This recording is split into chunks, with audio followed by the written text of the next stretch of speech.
Pentakosta ketiga. Apa yang dimaksud dengan Pentakosta ketiga? 1. Pentakosta ketiga adalah pencurahan Roh Kudus yang dahsyat di zaman now melebihi yang terjadi di Azusa Street. 2. Pentakosta ketiga akan mengakibatkan penuaian jiwa yang terbesar dan yang terakhir sebelum Tuhan Yesus datang kembali. 3. Pentakosta ketiga akan membangkitkan generasi Yeremia, yaitu anak-anak muda yang dipenuhi Roh Kudus, cinta mati-matian kepada Tuhan Yesus, tidak kompromi terhadap dosa, dan akan bergerak untuk memenangkan jiwa. 4. Pentakosta ketiga lahir di Indonesia yang bergerak ke bangsa-bangsa. Gerakan ini dari timur ke barat dan akan kembali ke Yerusalem. 5. Pentakosta ketiga akan memberikan kuasa untuk menyelesaikan amanat agung Tuhan Yesus, dan setelah itu Tuhan Yesus datang kembali. Shalom saudara, dimanapun saudara berada, saya percaya Tuhan selalu memberkati dan menyertai. Memasuki bulan Februari, keluarga besar kita GBI Jalan Jenderal Gatot Subroto selalu mempraktekkan persembahan sulung sebagai persembahan yang terbaik kepada Tuhan. Ekspresi memberi yang terbaik bisa berupa non-materi seperti ucapan syukur, penyembahan, dan melayani pekerjaan Tuhan, serta materi. Pemberian berupa materi selain persembahan umum bisa berupa persembahan persepuluhan dan persembahan sulung yang menjadi bukti ketaatan kita kepada kebenaran firman Tuhan. Dalam edisi Voice of Pentecost kali ini, kita akan membahas tentang memberi yang terbaik secara materi. Dalam konteks Matius 7 ayat 9-11, Tuhan Yesus membuat sebuah komparasi antara pendengar pada waktu itu yang disebut dengan istilah kamu yang jahat dengan Bapamu yang di sorga. Jika manusia yang jahat saja tahu memberi yang terbaik bagi anak-anaknya, apalagi Bapa di sorga. Dalam hal memberi, Bapa Sorgawi memiliki sebuah standar, yaitu yang terbaik. Ini terbukti dari Bapa yang telah memberikan anaknya yang tunggal untuk menebus manusia dari dosa sebagaimana dicatat dalam Yohanes 3 ayatnya yang ke-16. Mari kita simak pembahasan persembahan dalam Perjanjian Lama terlebih dahulu. Kata persembahan dalam bahasa Ibrani berarti minkah, yang artinya hadiah, pemberian, atau korban. Dalam kitab Kejadian kita melihat contoh para patriark dalam memberikan persembahan kepada Tuhan, seperti Kain dan Habel, Nuh, Abraham, dan Yakub. Ada dua prinsip persembahan dalam era sebelum berdirinya kemah suci. Yang pertama, persembahan merupakan inisiatif pribadi sebagai respon si pemberi persembahan akan kasih, berkat, penyertaan, serta perlindungan Tuhan. Yang kedua, persembahan diberikan berdasarkan hubungan pribadi si pemberi persembahan dengan Tuhan. Setelah berdirinya kemah suci, Tuhan memberikan hukum-hukumnya yang mengatur berbagai jenis korban sebagai persembahan. Walaupun jenis korban dan tata cara diatur berdasarkan hukum, aturan tersebut menjadi sarana yang memperjelas dalam hal memberi persembahan, sehingga persembahan yang diberikan tepat seperti yang dikehendaki Tuhan. Bagaimana dalam Perjanjian Baru? Ada 3 pesan penting yang dapat kita pelajari dari Maria mengenai memberi yang terbaik. Yang pertama, mereka yang memiliki hubungan yang berkualitas dengan Tuhan umumnya memiliki standar yang tinggi dalam memberi, yakni senantiasa berupaya memberikan yang terbaik. Dalam Yohanes 12 ayat 1-8, Maria mempersembahkan setengah kati minyak narwastu murni dan menyeka kaki Yesus dengan rambutnya. Harga minyak narwastu itu adalah 300 dinar dan kita tahu bahwa 1 dinar adalah upah sehari orang bekerja. Jadi Maria menuangkan minyak yang harganya hampir sama dengan 1 tahun upah orang bekerja. Wow, sungguh sebuah persembahan yang terbaik. Yang kedua, mereka yang tidak memiliki hubungan yang berkualitas dengan Tuhan hanya dapat memahami pemberian sebagai sebuah hukum yang tertulis. Ketika yang lainnya sudah dengan tekun dan setia mengembalikan persepuluhan, mereka masih sibuk menggali tentang apakah persepuluhan ini benar alkitabiah. Maria tidak pusing dengan apa kata orang. Dia langsung menuangkan minyak tersebut bukan karena aturan, tetapi karena ada hubungan yang personal dengan Yesus. Yang ketiga, ada sekelompok orang seperti Yudas Iskariot yang akan selalu mengkritik mereka yang memberi dengan standar yang tinggi bagi pekerjaan Tuhan melalui gereja. Ketika Maria menuangkan minyak narwastu, Yudas Iskariot mengkritisi tindakan tersebut sebagai pemborosan dan bisa dibagikan kepada orang miskin. Alkitab mencatat Yudas berkata seperti itu bukan karena memiliki belas kasihan, tetapi karena ia sering mengambil uang kas pelayanan Yesus. Dari sini kita belajar bahwa memberi bukanlah soal finansial, tetapi soal hati. Orang yang mengasihi Tuhan akan mengekspresikannya lewat perbuatan dan tindakan, seperti yang digambarkan dalam hukum yang pertama dan terutama. Kasihilah Tuhan Allahmu dengan segenap hatimu dan dengan segenap jiwamu dan dengan segenap akal budimu, dan kasihilah sesamamu manusia seperti dirimu sendiri. Ketika kita mengalami kasih yang besar dari Yesus seperti Maria, maka kita hanya akan memiliki satu standar dalam memberi, yaitu yang terbaik. Ini karena kita tahu dan sungguh sadar bahwa sebesar apapun pemberian yang bisa kita berikan, tidak akan mampu membalas apa yang sudah Tuhan Yesus lakukan di dalam hidup kita. Salah satu ekspresi pemberian terbaik yang dilakukan oleh keluarga besar GBI Jalan Jenderal Gatot Subroto sejak awal adalah persembahan sulung. Persembahan sulung yang umumnya dilakukan pada bulan Februari setiap tahunnya adalah salah satu bentuk disiplin rohani baik dalam hal jumlah, nilai persembahan, dan terlebih dalam hal kemurahan hati. Secara angka atau persentase, memberi seluruhnya atau 100% tentu adalah nilai yang sangat tinggi atau kita sebut dengan standar yang terbaik. Ini bukan berbicara soal angka saja, lebih dari itu ini berbicara tentang hati. Salah satu contoh lainnya dalam memberi yang terbaik selain Maria di Yohanes 12 adalah jemaat di Makedonia dalam 2 Korintus 8. Di tengah kesukaran dan kemiskinan, justru sukacita mereka berlimpah, bahkan mau memberi melampaui kemampuan mereka membantu jemaat di Yerusalem.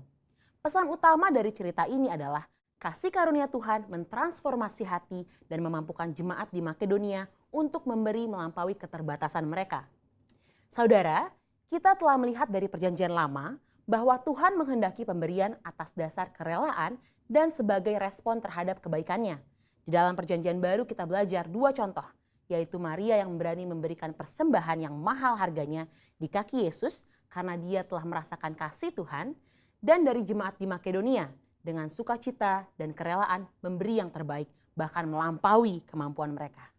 Mari kita memberi yang terbaik bagi Tuhan sebagai respon atas kasih, berkat, penyertaan dan perlindungan Tuhan di dalam hidup kita yang didasari oleh iman kita kepadanya. Saudara, untuk penjelasan lebih lengkapnya dari tim teologi kami, jangan lupa buka link yang ada di atas atau scan QR Code yang tersedia. Selamat memberi yang terbaik, Tuhan Yesus memberkati. Puji nama Tuhan. Shalom Bapak Ibu Saudara. Haleluya. Hari ini kita akan bersama-sama beribadah Bapak Ibu Saudara. Mari kita persiapkan hati dan pikiran kita. Kita percaya bahwa kuasa Tuhan tidak dibatasi oleh ruang dan waktu. Mari sama-sama sebelum kita memulai ibadah kita berdoa. Terima kasih Tuhan Yesus, sungguh kami bersyukur buat kasih-Mu, buat kebaikan-Mu, buat penyertaan-Mu dalam setiap hidup kami. Kami melihat penyertaan-Mu sepanjang minggu ini dalam hidup kami sungguh luar biasa Tuhan. Dan hari ini Tuhan kami mau bawa setiap pujian kami, setiap penyembahan kami hanya untuk kemuliaan nama Tuhan. Biar nama-Mu yang disenangkan Tuhan pada hari ini. Dan setiap kami pada hari ini Tuhan kami terima lawatan Tuhan, kami terima mujizat Tuhan, bahkan pemulihan yang daripada Tuhan. Mari Engkau yang siap memuji dan memuliakan nama Tuhan sama-sama katakan amin. Puji nama Tuhan.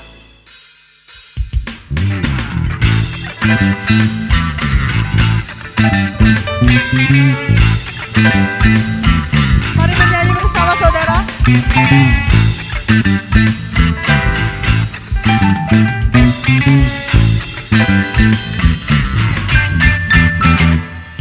Standing on the promises of Christ my King, through eternal ages let His praises ring. Glory in the highest I will shout and sing, standing on the promises of God. Everybody, standing on the promises of God my Savior. Standing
kuasa, ku sanjung tinggi namamu di hidupku Tuhan, tiada yang lain.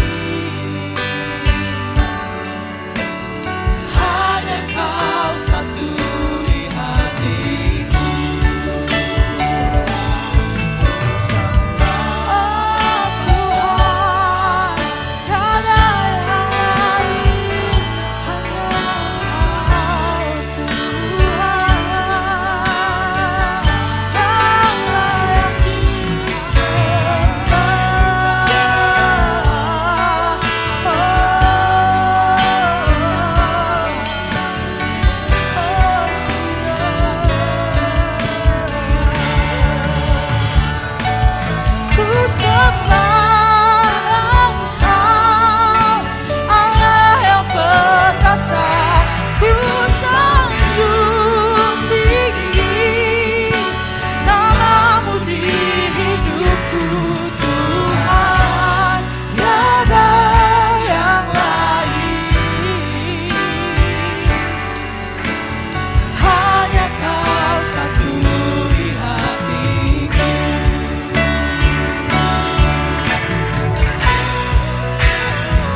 Shalom. Hari ini saya akan membagikan kebenaran firman Tuhan tentang hal integritas. Kita bersyukur bahwa memasuki tahun 2021, pesan Tuhan, pesan roh atas gembala sidang kita, pemimpin rohani kita, yaitu bahwa tahun 2021 adalah the year of integrity, tahun integritas. Kita percaya bahwa integritas adalah sesuatu hal yang penting di dalam kehidupan setiap manusia. Seseorang yang memiliki integritas yang baik, yang tinggi, akan menentukan masa depannya. Kebahagiaan, kesuksesan, keberhasilan, itu adalah jaminan bagi setiap orang yang memiliki integritas yang tinggi, integritas yang baik. Nah, bagaimana firman Tuhan berbicara atau menjelaskan tentang hal integritas? Memang di dalam Alkitab kita secara eksplisit atau secara terang-terangan tidak dijelaskan mengenai atau definisi tentang integritas. Tetapi hal implisit, ya, secara pengertian yang terkandung di dalam Alkitab firman Tuhan ini, saudara, maka ada begitu banyak pelajaran-pelajaran yang kita bisa ambil tentang hal integritas. Integritas hanya bisa dibangun lewat hubungan, relationship with God. Ada satu hubungan yang intim dengan Allah. Karena di dalam kedekatan kita dengan Tuhan, maka kita akan mendapatkan roh yang daripada Tuhan. Dan roh itu yang akan membuat kita menjadi orang-orang yang punya integritas yang baik, yang tinggi. Seseorang yang dipenuhi oleh Roh Kudus, mereka akan mengalami satu terobosan dalam kehidupannya. Mereka akan memiliki integritas yang baik. Dalam awal penciptaan manusia, Allah berfirman bahwa Allah akan menjadikan manusia segambar dan serupa dengan Dia. Artinya ada DNA ilahi dalam diri seseorang manusia, bahwa di dalam dirinya ada gambaran Allah itu sendiri. Berarti dalam diri manusia sudah memiliki DNA yang namanya rupa Allah, keberadaan Allah, karakter Allah ada dalam diri setiap manusia.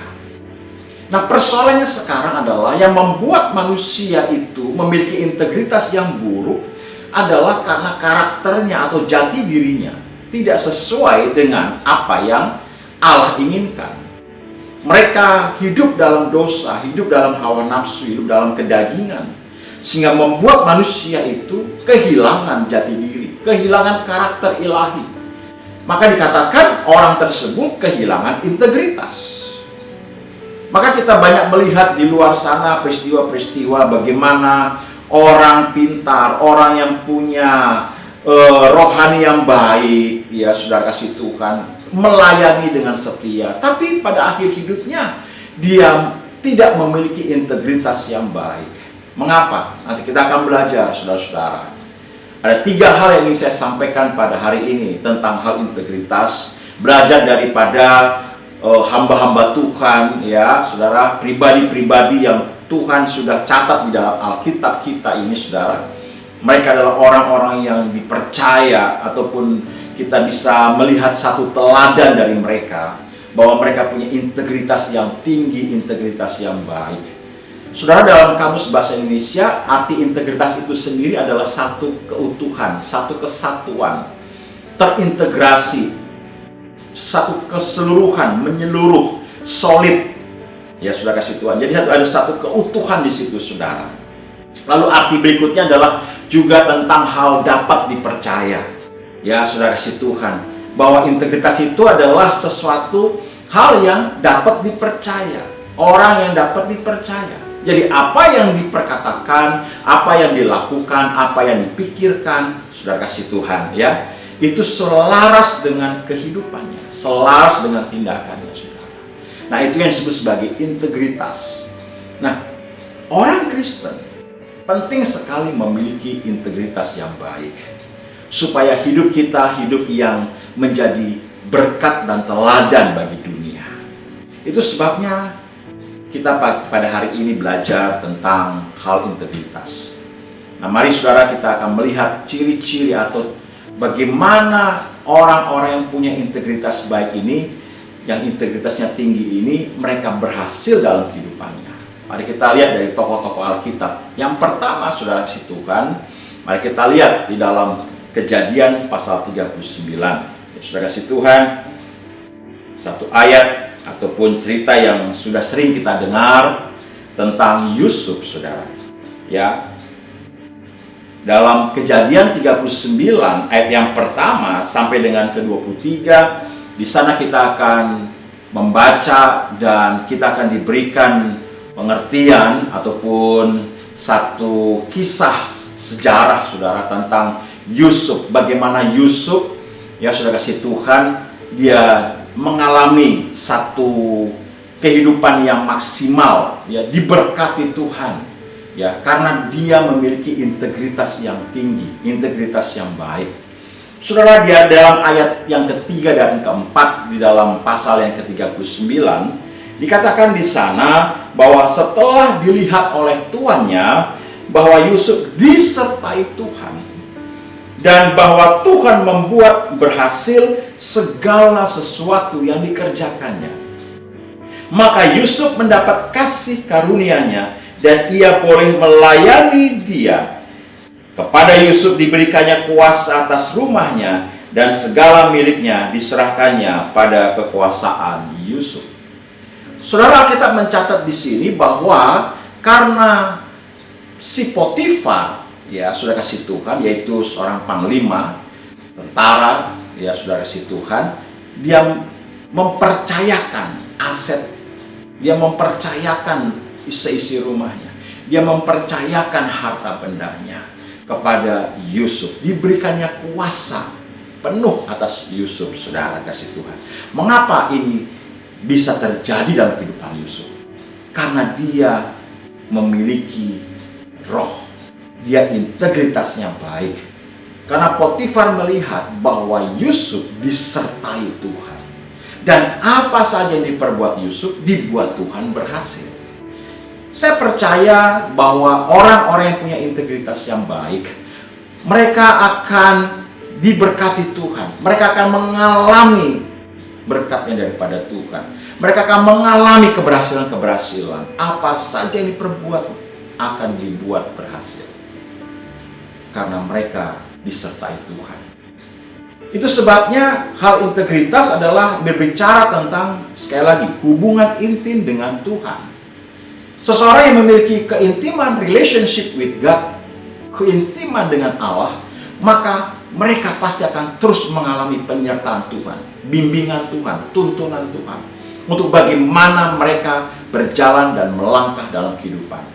Sehingga keberhasilan demi keberhasilan akan mereka raih, akan diraih oleh setiap orang percaya. Karenanya, biarlah hari ini saudara-saudara yang mendengarkan firman Tuhan ini, saya berdoa supaya Anda semua mengalami keberhasilan dalam kehidupan.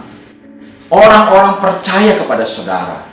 Apa yang dilihat sama manusia, apa yang dilihat oleh dunia, bahwa orang percaya, orang Kristen itu berbeda dengan dunia ini sekarang. Mereka melihat bahwa engkau disertai Tuhan, dan dunia melihat bahwa engkau adalah orang yang selalu berhasil di dalam pekerjaan. Saudara, hal yang pertama kita belajar dari Yusuf adalah tentang hal kejujuran. Dapat dipercaya, setia.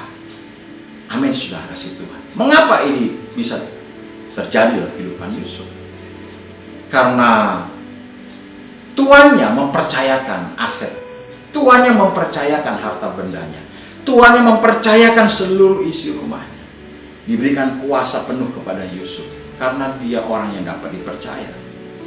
Juga saya percaya bahwa Potifar melihat kesetiaan daripada Yusuf, saudara, sehingga dia dengan rela hati, dengan sukarela, dengan tulus hati, ya, sepenuhnya mempercayakan apa yang dia miliki kepada Yusuf. Apakah kita menjadi orang yang dipercaya atas pemimpin kita, atas mungkin majikan kita, atau mungkin atasan kita, dipercaya oleh orang-orang di sekitar kita, dipercaya oleh keluarga kita. Saudara, ini hal yang penting. Yang pertama adalah hal kejujuran. Integritas berbicara tentang kejujuran, kesetiaan, dan orang yang dapat dipercaya, saudara. Nah, Yusuf adalah orang yang seperti ini. Dikatakan di ayat yang ke-9 dari pasal 39, bahkan di rumah ini ia tidak lebih besar kuasanya daripadaku, dan tiada yang tidak diserahkannya kepadaku selain daripada engkau, sebab engkau istrinya. Bagaimanakah mungkin aku melakukan kejahatan yang besar ini dan berbuat dosa terhadap Allah? Saudara, satu kali Yusuf digoda oleh istri Potifar. Ya, saudara kasih Tuhan, tetapi Alkitab mencatat bahwa dia menjauhi akan godaan dari istrinya Potifar, saudara. Karena dia sudah diberikan kuasa bahkan atas istrinya pun, saudara. Yusuf diberikan kuasa oleh Potifar. Ya. Tetapi Yusuf selalu memegang yaitu yang namanya kejujuran, kesetiaan, dan juga orang yang selalu dapat dipercaya. Sehingga dia tidak mungkin berbuat jahat terhadap istri tuannya, saudara.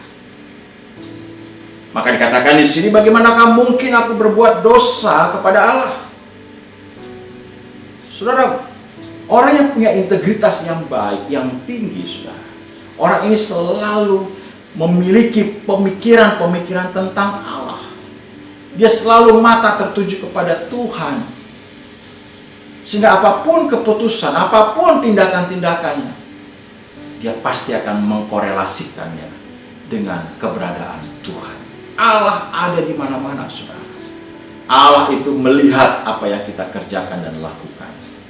Karenanya, apapun yang kita kerjakan dan lakukan dalam kehidupan ini, mari selalu waspada diri bahwa Tuhan melihat. Tuhan di dalam hati kita, Tuhan yang menyertai kita. Dia pasti akan melihat apa yang kita lakukan dalam hidup. Orang yang punya integritas yang baik, dia pasti akan selaras dengan apa yang dia imani, dia percaya dengan apa yang dia lakukan. Saudara, tindakan iman itu penting di dalam hal ini, saudara. Dia punya iman kepada Tuhan, tetapi juga dia harus bertindak sesuai dengan imannya kepada Tuhan. Orang yang tidak punya integritas baik adalah orang ketika dia punya iman kepada Tuhan, tetapi dia melenceng daripada tindakan iman. Sehingga tidak selaras apa yang dia percaya dengan apa yang dia lakukan, tidak selaras. Mari kita hidup di dalam keselarasan ini. Belajar hidup selaras dengan firman Tuhan. Selaras dengan apa yang kita percaya di hadapan Tuhan. Maka kalau kita lakukan dengan setia, dengan jujur di hadapan Tuhan, percayalah saudara, keberhasilan dalam hidup kita pasti kita akan alami, saudara. Hal yang kedua, mari kita lihat, kita mau belajar dari tokoh yang satu ini, yaitu Daniel. Saudara, kita mungkin sering membaca tentang kisah Daniel. Bagaimana Daniel menjadi seorang yang dipercaya, ya saudara kasih Tuhan, dalam satu kerajaan. Ya saudara kasih Tuhan, bahwa Daniel memiliki integritas yang baik. Mari kita lihat dalam Daniel pasal yang ke-6. Saudara kasih Tuhan, dalam Daniel pasal yang ke-6 kita lihat di sini firman Tuhan, saudara kasih Tuhan. Ayatnya yang ke-4 ya saudara, kita mulai dari ayat yang ke-4. Dikatakan, maka Daniel ini melebihi para pejabat tinggi dan para wakil raja itu, karena ia mempunyai roh yang luar biasa, dan raja bermaksud untuk menempatkannya atas seluruh kerajaannya. Saudara, dikatakan Daniel memiliki roh yang luar biasa, sehingga dalam hidup Daniel dia mencerminkan apa yang ada di dalamnya. Sehingga orang-orang pejabat-pejabat tinggi lainnya melihat bahwa Daniel ini seorang yang berbeda. Dia punya karakter yang berbeda. Dia punya sikap hati yang berbeda. Dan raja senang dengan sikap hati atau dengan hidup Daniel. Sehingga Daniel dikatakan di sini, dia dikatakan menempatkannya ya, raja menempatkan Daniel atas seluruh kerajaannya. Jadi dia lebih tinggi daripada pejabat-pejabat yang lain. Tetapi kita lihat dalam kisah ini, saudara, kalau kita baca selanjutnya, bahwa orang-orang pejabat-pejabat tinggi yang lain itu cemburu dan iri hati, sehingga mereka berusaha untuk bagaimana menjatuhkan Daniel. Kita belajar di sini, saudara kasih Tuhan, dari karakter Daniel, bahwa orang yang punya integritas yang baik, yang tinggi, saudara kasih Tuhan, kunci yang kedua, dia punya komitmen. Amin, saudara. Komitmen adalah sesuatu yang penting dalam hidup setiap orang, untuk dia punya integritas yang baik. Saudara, mengapa komitmen ini penting, saudara? Karena komitmen berbicara tentang apa yang kita perkatakan, apa yang kita janjikan, kita perkatakan, haruslah ditepati. Itu namanya komitmen, saudara. Amin. Nah, kita lihat sini dari kisah Daniel ini. Apa komitmen Daniel? Kita mencatat, saudara kasih Tuhan, ya, dikatakan di ayatnya yang ke-6 ayat 10 dan 12, atau 10 sampai dengan 12. Saudara kasih Tuhan, sebab itu Raja Darius membuat surat perintah dengan larangan itu demi didengar Daniel bahwa surat perintah itu telah dibuat. Pergilah ia ke rumahnya, dalam kamar atasnya ada tingkap-tingkap yang terbuka ke arah Yerusalem. 3 kali sehari ia berlutut, berdoa, serta memuji Allahnya seperti yang biasa dilakukannya. Saudara, firman Tuhan luar biasa. Karena pejabat-pejabat tinggi yang lainnya, saudara, iri hati kepada Daniel, bahwa raja senang dengan Daniel, maka mereka membuat satu konspirasi untuk bagaimana menjatuhkan Daniel. Dengan cara apa? Dengan cara bahwa ketika Daniel, ya, mereka lihat bahwa Daniel ada seorang yang menyembah Tuhan, berdoa kepada Tuhan, maka disitulah celah yang diambil oleh pejabat-pejabat tinggi yang lain, bahwa Daniel menyembah bukan kepada dewa, Daniel menyembah bukan kepada Tuanku Raja, tetapi kepada Allahnya, kepada Tuhannya. Itu sebabnya ini yang membuat pejabat tinggi yang lain berkonspirasi untuk menjatuhkan Daniel. Bukankah hari-hari ini banyak sekali orang punya konspirasi yang tidak baik terhadap kekristenan? Saya mau katakan, saudara kasih Tuhan, Allah menyertai kita umatnya. Allah tidak akan tinggal diam. Sekalipun mungkin gereja dibakar, gereja mungkin dirubuhkan, saudara, kekristenan mulai ditekan di sana sini, tapi percayalah, saudara kasih Tuhan, Allah kita tidak akan pernah meninggalkan kita. Dia pasti akan turun tangan menolong kita. Asalkan kuncinya ini, saudara. Daniel setiap hari 3 kali sehari datang berlutut dan berdoa kepada Tuhan. Mari, saudara kasih Tuhan, ini hari-hari yang ke depan tidak akan semakin baik, semakin sulit keadaannya. Tapi mari kita selalu datang kepada Tuhan setiap hari. Bahkan kalau mungkin minimal 3 kali, saudara, kita datang berdoa dan berlutut di hadapan Tuhan. Biasakan, saudara. Daniel punya komitmen. Sekalipun ada larangan untuk menyembah raja dan dewa-dewa, saudara, tapi dia datang kepada Tuhan Allahnya. Dia berlutut dan berdoa, menyembah kepada Tuhan. Dia minta pertolongannya daripada Tuhan. Saya percaya, saudara, kalau hidup kita seperti Daniel ini, Anda akan lihat hasil dari kehidupan Daniel. Dia menjadi orang yang punya integritas yang tinggi. Walaupun diperhadapkan pada akhirnya oleh raja kepada gua singa, tapi lihat mujizat yang Tuhan kerjakan atas Daniel. Allah ingin menunjukkan eksistensi keberadaannya, bahwa Allah orang benar, Allah orang percaya itu adalah Allah yang hidup, Allah yang dahsyat, Allah yang kuasa. Asal kita punya komitmen, saudara. Asal kita punya yang namanya kita mau komit, kita mau setia, kita mau taat, saudara. Lakukanlah dengan ketaatan. Maka kita akan melihat mujizat demi mujizat dalam hidup kita. Amin, saudara. Daniel adalah seorang yang punya integritas yang tinggi dalam hal komitmennya kepada Tuhan. Itu sebabnya dia selalu menaruh percayanya kepada Tuhan. Dia tidak meragukan sedikit pun.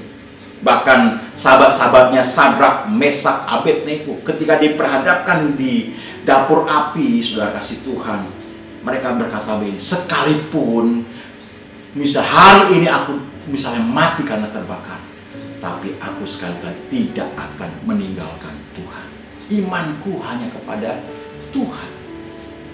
Dan biarlah kita semua yang mendengarkan firman Tuhan pada hari ini, di tahun 2021 dan menjalani kehidupan di tahun 2021, tetapkan dalam hati kita, sekali Yesus tetap Yesus. Apapun tidak akan membuat aku goyah imanku kepada Kristus. Karena kita percaya, sekalipun mati, tapi kita mati di dalam Tuhan. Atau kalaupun hidup, kita pasti akan memberkati banyak orang. Karena apa, saudara? Tuhan menunjukkan kuasanya. Tuhan menunjukkan eksistensinya. Bahwa dia Allah yang hidup, Allah yang berkuasa. Saudara, dunia hari-hari ini membutuhkan orang-orang yang punya integritas yang baik. Dan biarlah itu ada di dalam diri saudara dan saya. Orang melihat bahwa kita punya integritas yang tinggi, yang baik. Orang yang jujur dapat dipercaya dan komit dengan apa yang kita percayai, saudara. Karenanya dalam pikiran, hati, dan perkataan kita harus selaras dengan apa yang kita percaya. Saudara, komitmen adalah hal yang penting. Mari kita selalu komit dengan apa yang kita percayai, saudara. Apa yang kita perkatakan harus komit, saudara. Tepati janji saudara. Jangan ingkar janji. Orang Kristen nggak boleh ingkar janji. Harus setia. Setia terhadap pasanganmu, setia terhadap anak-anakmu, setia terhadap pelayananmu, setia terhadap pekerjaan yang sudah kau percaya diberikan kepadamu. Setialah dan taatlah dengan para pemimpin-pemimpinmu. Saudara, saya percaya 2021 akan menjadi tahun yang luar biasa bagi saudara. Tahun yang diberkati berlimpah-limpah. Dunia mungkin sedang kocar-kacir dengan keadaan situasi hari-hari. Tapi orang benar, orang percaya, dipelihara Tuhan, diberkati Tuhan. Haleluya. Amin, saudara kasih Tuhan. Dan biar dunia hari-hari melihat bahwa kita adalah pribadi yang berbeda. Saudara, gak perlu kita khotbahkan tentang firman Tuhan. Tapi dunia melihat karakter kita. Dunia melihat integritas kita. Bahwa kita orang yang komit, kita orang yang jujur, maka mereka pasti akan mempermuliakan nama Tuhan. Yang terakhir, yang ketiga, saudara, kita belajar dari seorang pribadi, yaitu Nabi Tuhan. Ya, di dalam Habakuk pasal yang ketiga. Saudara, dalam Habakuk pasal yang ketiga, ya saudara kasih Tuhan, di ayat yang ke-17, saudara ya. Habakuk 3 ayat 17. 18 dan 19 dikatakan di sana, sekalipun pohon ara tidak berbunga, pohon anggur tidak berbuah, hasil pohon zaitun mengecewakan, sekalipun ladang-ladang tidak menghasilkan bahan makanan, kambing domba terhalau dari kurungan, dan tidak ada lembu sapi dalam kandang, namun aku akan bersorak-sorak di dalam Tuhan, beria-ria di dalam Allah yang menyelamatkan aku. Allah Tuhanku itulah kekuatanku. Ia membuat kakiku seperti kaki rusa. Ia membiarkan aku berjejak di bukit-bukit. Saudara, Habakuk adalah seorang nabi Tuhan. Ketika masa itu, saudara, dalam Habakuk pasal 1 dikatakan penindasan, tekanan, yang aniaya itu dialami oleh umat Allah. Ya, Habakuk dan umat kepunyaan Allah, bangsa Israel mengalami itu semua, penindasan. Bukankah hari-hari ini, saudara, kita mengalami itu semua? Ya, sekalipun kita ditindas, dianiaya, kita ditekan, tetapi ingat, kekristenan justru akan terus melonjak, naik dan tidak turun. Haleluya. Saudara kasih Tuhan, kita belajar hal yang ketiga tentang tanggung jawab, saudara. Habakuk adalah seorang pemimpin rohani yang bertanggung jawab kepada umatnya. Sekalipun pohon ara tidak berbuah, kambing domba tidak melahirkan, bahan makanan habis, tapi dia tetapkan dalam hatinya, saudara, dia tetap bersorak-sorai, beria-ria di dalam Tuhan. Saudara, saya mau katakan, apapun keberadaan saudara hari ini, ketika penindasan aniaya, ketika mungkin virus tidak selesai-selesai, ketika mungkin krisis ekonomi, krisis global tidak selesai-selesai, ketika mungkin ada aniaya, saudara, penderitaan saudara mengalami, mungkin penderitaan, tekanan-tekanan, saudara, saya mau katakan, saudara, tetaplah beria-ria di dalam Tuhan. Tetaplah bersorak-sorak di dalam Tuhan. Tetaplah mengucap syukur kepada Tuhan. Sebab Allah telah menyelamatkan saudara dan saya. Dia Allah yang telah menjaminkan kepada kita bahwa hidup ini bukan masa kita di dunia ini, saudara. Dunia ini sementara. Apa yang kita terima, kita alami itu sementara. Tapi orang-orang yang bertahan, saudara, dia akan mendapatkan kehidupan yang kekal di surga. Karenanya mari kita selalu mengucap syukur, ya, dan bertanggung jawab terhadap apa yang Tuhan telah percayakan dalam hidup kita. Ya, sekalipun itu mungkin mendatangkan kesukaran, mendatangkan kesulitan, dan mendatangkan mungkin beban yang berat, tetapi mari kita tanggung jawab. Alkitab mencatat setia dalam perkara kecil akan diberikan kepada perkara-perkara yang besar. Kalau kita mencita-citakan diri kita untuk sesuatu yang besar, mulai dari hal yang kecil, saudara. Setialah dalam perkara kecil. Bertanggung jawablah terhadap perkara yang kecil. Baru Tuhan akan percayakan tanggung jawab yang lebih besar, lebih besar, lebih besar. Haleluya. Ini era Pentakosta yang ketiga, penuaian jiwa besar-besaran pasti akan terjadi sebelum kedatangan Tuhan yang kedua kalinya. Biarlah saudara dan saya menjadi orang-orang yang ada di dalamnya. Karena dunia melihat kita punya integritas yang baik. Allah melihat kita punya integritas yang baik. Dan Tuhan mempercayakan segala sesuatunya kepada hidup kita. Entah itu mungkin aset-aset saudara. Entah itu mungkin pekerjaan saudara, pelayanan saudara. Tuhan percayakan itu dalam hidup kita. Untuk semakin hari semakin diperluas, diperbesar lagi.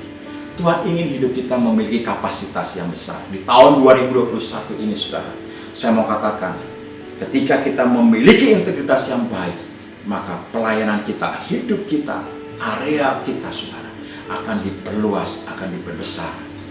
Saya berdoa terjadi dalam nama Yesus. Saudara, yang terakhir sebelum saya tutup, saudara, ada satu kisah dalam Alkitab kita. Ya, dalam Matius pasal 25, saudara, dikatakan di situ, ya, saudara, situan kita buka dulu sebentar. Matius 25 ayat yang ke-14 sampai dengan 30, ya. Ya, kita sering baca ini, saudara, bagaimana seorang tuan, ya, yang mau bepergian ke luar negeri, dia mempercayakan harta bendanya, aset-asetnya, saudara, dia memberikan 5 talenta kepada satu orang, kepada bawahan yang lain dia kasih 2 talenta, dan kepada yang lain juga 1 talenta. Alkitab mencatat, saudara, bahwa orang yang diberikan 5 talenta, dia melipat gandakannya menjadi 10. Yang 2 dia lipat gandakan menjadi 4. Tetapi yang diberikan 1 talenta, dia tidak melipat gandakannya. Saudara, 3 hal tentang kejujuran, hal tentang komitmen, hal tentang tanggung jawab. Disinilah kita bisa belajar, saudara, tentang hal talenta. Allah telah memberikan kepada saudara dan saya talenta. Mungkin juga berupa bakat, berupa keahlian, kecakapan. Saudara, mari kita eksplor, mari kita gali, saudara. Mari kita kembangkan itu untuk kemuliaan nama Tuhan. Seberapapun yang kita terima daripada Tuhan. Mungkin engkau memiliki 1 talenta, mungkin engkau punya 2 talenta, mungkin engkau adalah yang memiliki 5 talenta. Mari kita lipat gandakan untuk kemuliaan nama Tuhan. Hidup yang berbuah-buah bagi kerajaan Allah.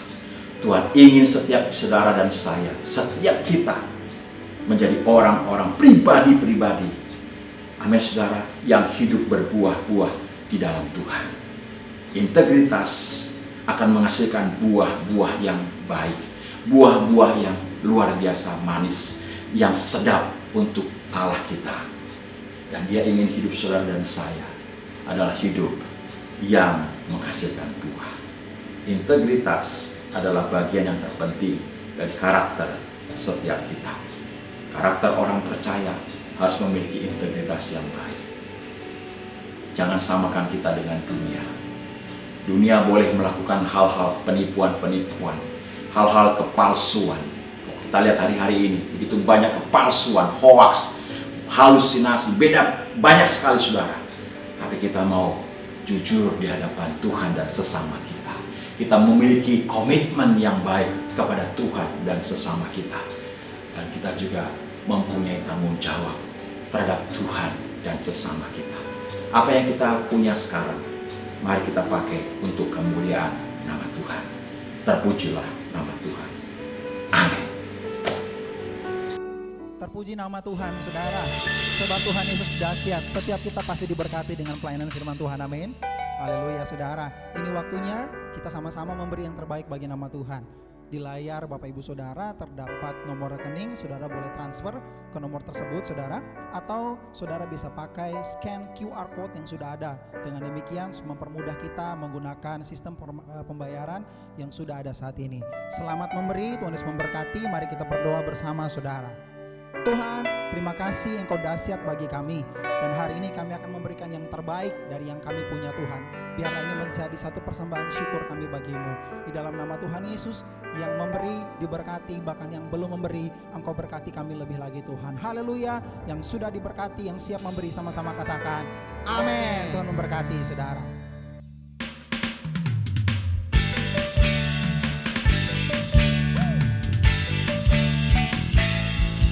Memberi tepuk tangan yang terbaik saudara.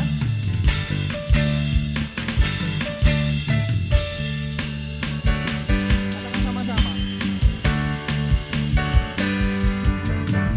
Yesus, aku percaya. Yesus, aku percaya.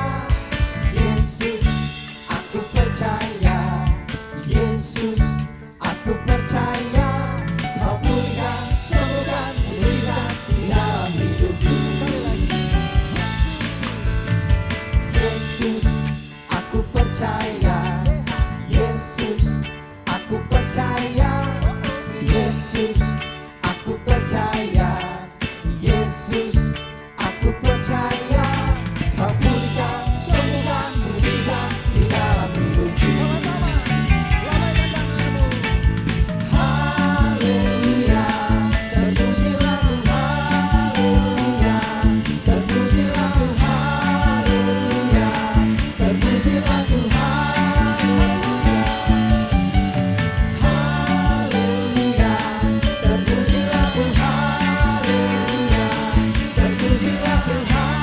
Haleluya, terpujilah Tuhan. Sama-sama Yesus,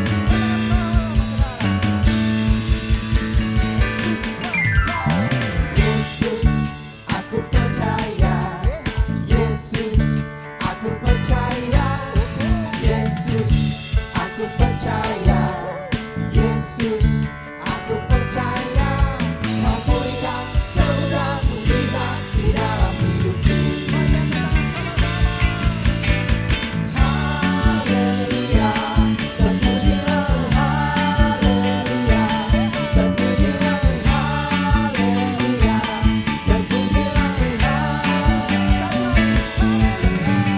Haleluya, terpujilah Tuhan.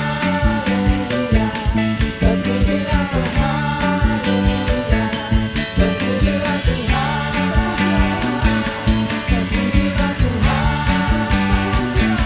Terpujilah Tuhan.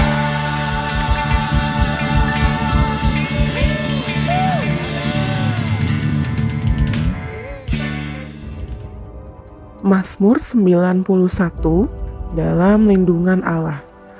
Orang yang duduk dalam lindungan yang maha tinggi dan bermalam dalam naungan yang maha kuasa akan berkata kepada Tuhan, tempat perlindunganku dan kubu pertahananku, Allahku yang kupercayai. Sungguh, dialah yang akan melepaskan engkau dari jerat penangkap burung, dari penyakit sampar yang busuk. Dengan kepaknya ia akan menudungi engkau, di bawah sayapnya engkau akan berlindung. Kesetiaannya ialah perisai dan pagar tembok. Engkau tak usah takut terhadap kedahsyatan malam, terhadap panah yang terbang di waktu siang, terhadap penyakit sampar yang berjalan di dalam gelap, terhadap penyakit menular yang mengamuk di waktu petang. Walau 1.000 orang rebah di sisimu dan 10.000 di sebelah kananmu, tetapi itu tidak akan menimpamu. Engkau hanya menontonnya dengan matamu sendiri dan melihat pembalasan terhadap orang-orang fasik. Sebab Tuhan ialah tempat perlindunganmu, yang maha tinggi telah kau buat tempat perteduhanmu. Malapetaka tidak akan menimpa kamu, dan tulah tidak akan mendekat kepada kemahmu. Sebab malaikat-malaikatnya akan diperintahkannya kepadamu untuk menjaga engkau di segala jalanmu. Mereka akan menatang engkau di atas tangannya, supaya kakimu jangan terantuk kepada batu. Singa dan ular tedung akan kau langkahi. Engkau akan menginjak anak singa dan ular naga. Sungguh, hatinya melekat kepadaku, maka aku akan meluputkannya. Aku akan membentenginya, sebab ia mengenal namaku. Bila ia berseru kepadaku, aku akan menjawab. Aku akan menyertai dia dalam kesesakan. Aku akan meluputkannya dan memuliakannya. Dengan panjang umur akan kukenyangkan dia, dan akan kuperlihatkan kepadanya keselamatan daripadaku. Mari saudara, kita angkat kedua tangan kita untuk menyambut doa berkat. Kiranya berkat perlindungan, anugerah demi anugerah, dan damai sejahtera yang melimpah dari Allah Bapa, kasih yang sempurna di dalam Tuhan kita Yesus Kristus, persekutuan yang manis dengan Roh Kudus, pertolongan kuasa dan penghiburannya, memberkati, menyertai kita sekalian dari saat ini hingga Yesus datang menjemput kita semua di awan yang permai, dan kita akan bersama dengan Dia hingga selamanya.